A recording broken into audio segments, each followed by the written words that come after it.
ભારત માતા કી ગણપતિ દાદાની મારા સન્માન પ્રસંગે ઉપસ્થિત આપણા લોક લાડીલા અને ખૂબ જ સક્રિય, જેને મેં અડધું કહીએ તે આખું સમજી જાય એવા ધારાસભ્ય શ્રી ગૌતમભાઈ ચૌહાણ, અને મારી જ ઉંમરના છે અને જેઓ ખૂબ જ સક્રિય છે, અને ભાવનગર જિલ્લાની જિલ્લા પંચાયતની 40 સીટ છે, એમાંથી 36 સીટ આઝાદી પછી પહેલી વાર લાવ્યા. એમને આપણે જોરદાર તાળીઓથી વધાવીશું કે રાત દિવસ એ લગભગ અમે બધા હુઈ જતા, પણ એ તો હુતા જ નહોતા. 2 વાગે કે કૌસાર હોય, કાં ઘોઘા હોય, ઉમરા હોય, એ પ્લાનિંગ જ કરતા હોય. ગૌતમભાઈ કે અહીંયા જાઓ, મેહુલભાઈ કે અહીંયા જાઓ, વિક્રમસિંહ કે અહીંયા જાઓ ને લગભગ સતત જેવો 15 દિવસ જાગ્યા ત્યારે એવડું મોટું કામ શક્ય બન્યું હોય એવા અમારા જિલ્લા ભાજપના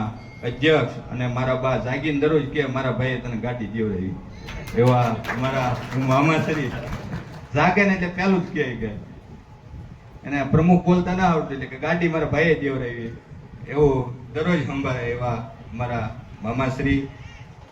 પાલીવાલ બ્રહ્મ સમાજના પ્રમુખ એવા મહેન્દ્રભાઈ, આદરણીય અને પરમ પૂજ્ય એવા સ્વામીજી સીતારામ બાપુ, કમલેશ્વર બાપુ, પાશ્યાતશ્રી, અને જેઓ ગુજરાતના ગૌરક્ષક કમાન્ડો પણ છે એવા સંજય ભગત, જેઓ સતત અમારી એવી ગણપતિ દાદાની ધારે હોય. ત્યાર પછી સર્વોત્તમ ડેરીના ચેરમેન અને મને અહીંયા સુધી પહોંચાડવાનો જેનો લોકફાવો છે એવા મહેન્દ્રભાઈ પનોત, એને પણ આપણે જોરદાર તાળીઓથી વધાવીશું કે એના માર્ગદર્શન નીચે હું આજ અહીંયા સુધી પહોંચ્યો છું. ત્યાર પછી નવનિયુક્ત એવા તળાજા તાલુકા પંચાયતના પ્રમુખ ધીરુભાઈ સોલંકી, મારા સાથી જિલ્લા પંચાયતના સદસ્ય એવા દિવ્યરાજસિંહ, ગુજરાત રાજ્યના યુવા મોરચાના ઉપપ્રમુખ એવા નીરવભાઈ, મારા પ્રમુખ કે જેને 1 વર્ષ દિવસમાં મારું ઘણું બધું ઘડતર કર્યું, કે એકાદા આપણામાં નાના મોટા અવગુણો હોય એવા દૂર કરવામાં જેનો ફાળો હોય એવા મેહુલભાઈ ડાંગર, પૂર્વ મેયર એવા સુરેશભાઈ, બીજા જેવા જિલ્લા પંચાયતના સદસ્ય શક્તિસિંહ, અને નાનપણથી અમારું ઘડતર કર્યું કે જેઓ અમને રાજકારણમાં લાવનારા પાપા પગલી પડાવી હોય ને એવા અમારા રાજકીય ગુરુ અહીંયા 2 બેઠા છે, અમારા વિક્રમસિંહ ગોહિલ અને પરેશભાઈ જાની, કે આમ કરો ને આમ કરો, એની રકબી દોરે સાબા. અમારા દિગુભા પણ એમના સેલકા છે, અમે 2 અહીંયા સુધી પહોંચવામાં એમનો ફાળો છે. ત્યાર પછી અમારે ભોવાનો શબ્દ એક હોય પોપટિયા, એમ એવા જ અમારા જિલ્લા પંચાયતના સભ્ય જયંતિભાઈ રણછોડભાઈ, અને દરેક ગામમાંથી પધારેલ સરપંચશ્રીઓ, તાલુકા પંચાયતના સભ્યશ્રીઓ, અને મારા વડીલો, માતાઓ અને બહેનો. મારે 2 જ વાત કરવી છે કે સ્વામીએ કીધું ને કે આપણે વિચારીએ ને એ પહેલા ભારતીય જનતા પાર્ટીએ કામ કરી નાખ્યું હોય. કોંગ્રેસના શાસનમાં મને જેવું તેવું યાદ છે કે વાવું કરવા બેસીએ ત્યારે લાઈટ વહી જતી, એ લાઈટ 24 કલાક કરી નાખી. પછી આપણે કોઈ દીગુભાઈને કહેવા નહોતા ગયા કે ખેડૂતોને રાત્રે લાઈટ મળે છે, પાણી વાવવા જવામાં મુશ્કેલી પડે છે, જંગલી જાનવરોનો ત્રાસ છે, તો એ પણ ભારતીય જનતા પાર્ટીએ અત્યારે ખેડૂતોને પણ 6 કલાકને બદલે 8 કલાક વીજળી આપતા થઈ ગયા છે. તો આપણે એને જોરદાર તાળીઓથી વધાવીશું. દિવસે આપે છે, રાત્રે કોઈને પાણી વાવવા ક્યાં નથી જવું પડતું. જો દિવસે 6 કલાકને બદલે 8 કલાક એ દિવસે મળે છે. રાત્રે શાંતિથી, કે મોદી સાહેબને એવો સરસ મજાનો વિચાર આવ્યો કે મારા ખેડૂતો રાત્રે ના સાપ હોય, જંગલી પ્રાણીઓ હોય, એમાં રાત્રે હાથ નાખે તો એને બદલે એની દિવસે લાઈટ આપી છે. પછી રસ્તાનું સ્વામીનું બરોબર છે, પણ હવે આવડો મોટો વિકાસ થતો હોય તો ક્યાંક ભૂલ રહી જાય તો એ નાની મોટી આપણી પણ જવાબદારી બનતી હોય કે રસ્તા બનતા હોય ત્યારે આપણે બધાને ના આગેવાનોને ઊભું રહેવું જોઈએ અને સારા રસ્તાઓ બનાવે. તો બીજો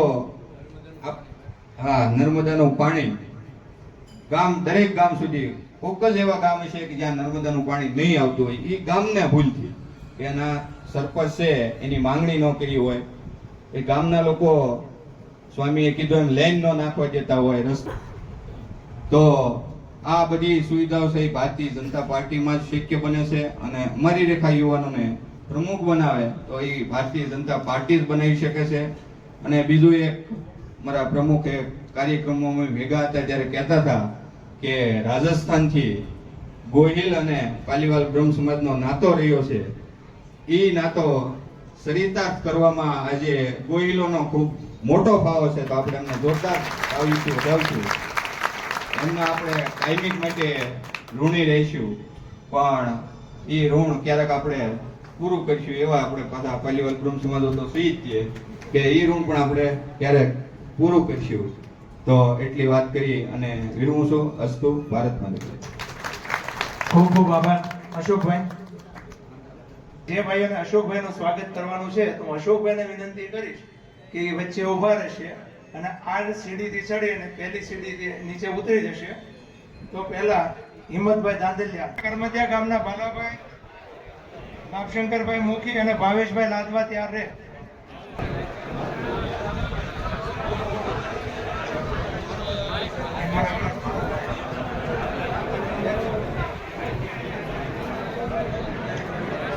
ખૂબ ખૂબ આભાર.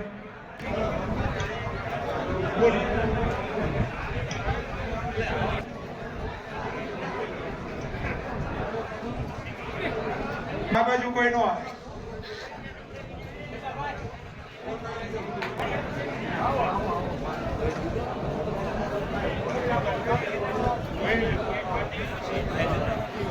નીતિન મોબાઈલ આવ્યો. ભાઈ કરમતિયા વાળા ઉતાવળ રાખજો. રાસ મંડળ અને પીપલના ગામને વિનંતી કરું કે અશોકભાઈ નું સ્વાગત કરશે.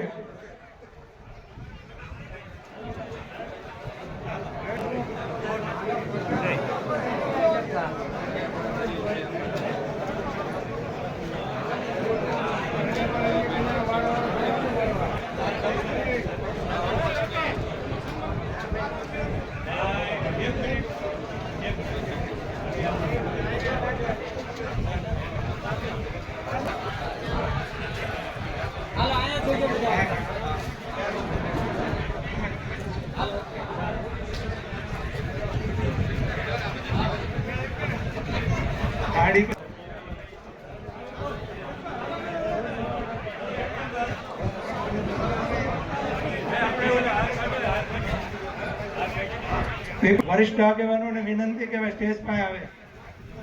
તાલુકા પંચાયત માંથી મોકભાઈ ની પધારેલા છે, હું એને વિનંતી કરું કે અશોકભાઈ નું સ્વાગતમાં જોડાય. ત્યાર પછી પાવઠીના સરપંચ અને પાવઠી ગામને નમ્ર વિનંતી કે ભાઈ સ્વાગત માટે જોડાય.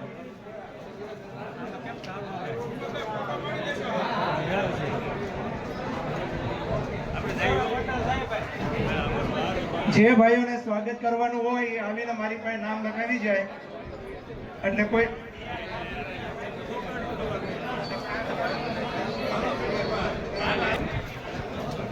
ત્યાર પછી તળાજા જાદવભાઈ લાદવા અને દિનેશભાઈ લાદવાને નમ્ર વિનંતી.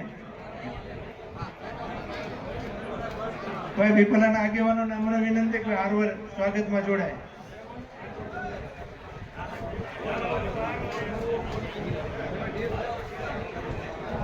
ધીરુભાઈ, સુરેશભાઈ, આરવડ તરાસરાથી આપણે પધારેલા અમારા જૂના આમ તો મૂળ પીપલાના જ ઘણા પાડોશીમાં રહેવું એટલે ધીરુભાઈને વિનંતી કરું ભાઈ પીપલાને આરવડ.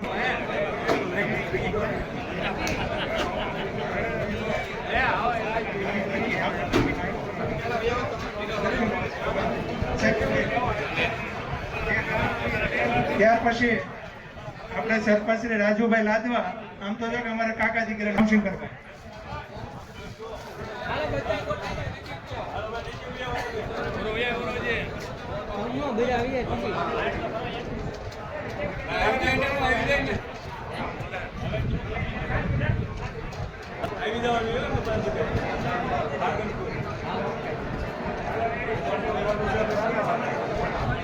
ત્યાર પછી ટીમાણા ગામને વિનંતી કરો કે અશોકભાઈના સ્વાગતમાં જોડાય.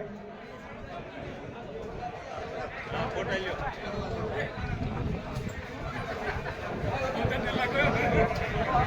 કે ભાઈ ઘડી પીરસવામાં મદદ કરે જેથી આપણા વડીલોની બધા જમી રહે.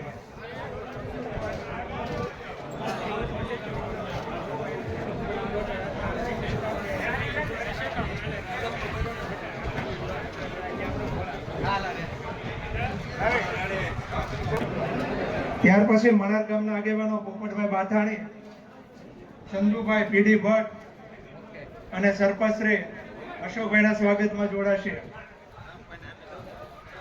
ત્યાર પછી ઠાડસ ગામના આગેવાનો ત્યાર રહે.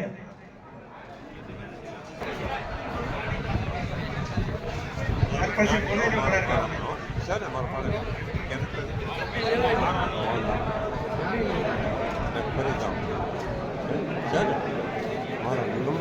પ્રમુખ શ્રી આમાં હું આ વિડીયો ચાલુ હોય જ નહીં મારો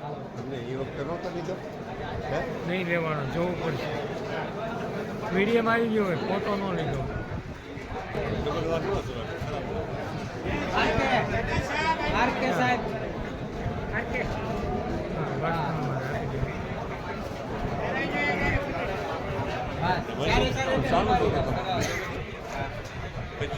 ત્યાર પછી ગરડા ગામ પંચાયત સરપંચ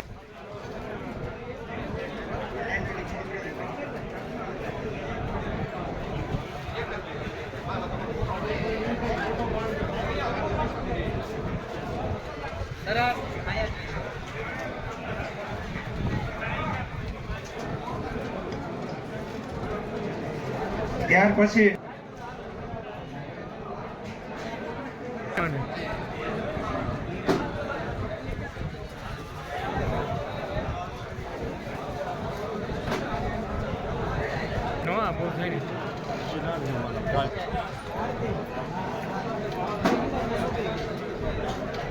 ત્યાર પછી રાળગોણ દિનુભાઈ, એકમભાઈ કાટાભાઈ અને સમસ્ત રાધવા પરિવાર રાળગોણ તરફ ત્યાર રહે.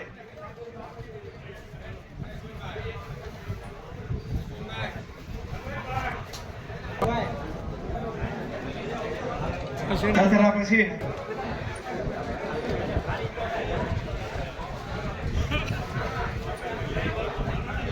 સોડી વાળા પધારો ભાઈ જોડાય, કમળાભાઈ ને બધા. ઓકે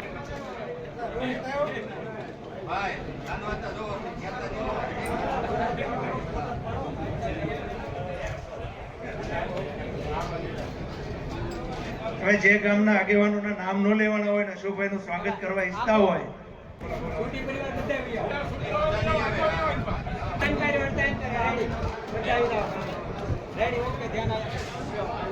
ત્રાપસ ગામના આગેવાનો હજી લગભગ બાકી છે.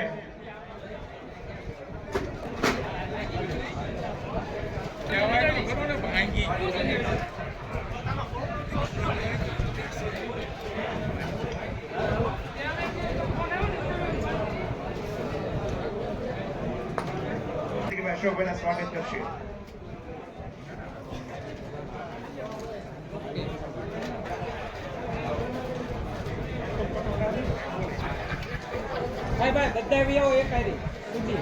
જોડાય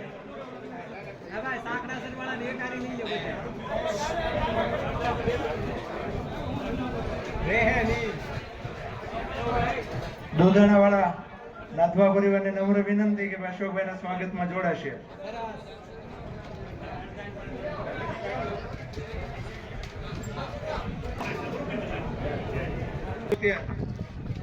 સવારે કેબિન ખોલતા જાઓ.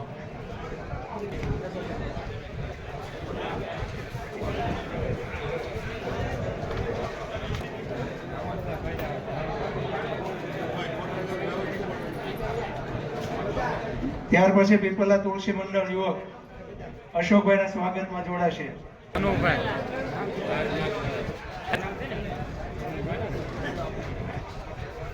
મનુભાઈ જીવરામભાઈ.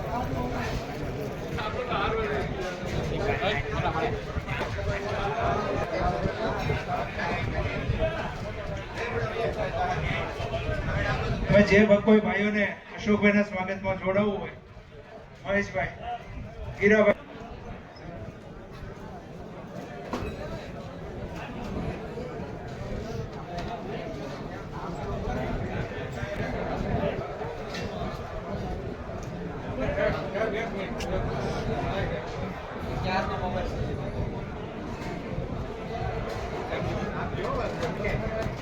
ત્યાર પછી ઈશ્વરા,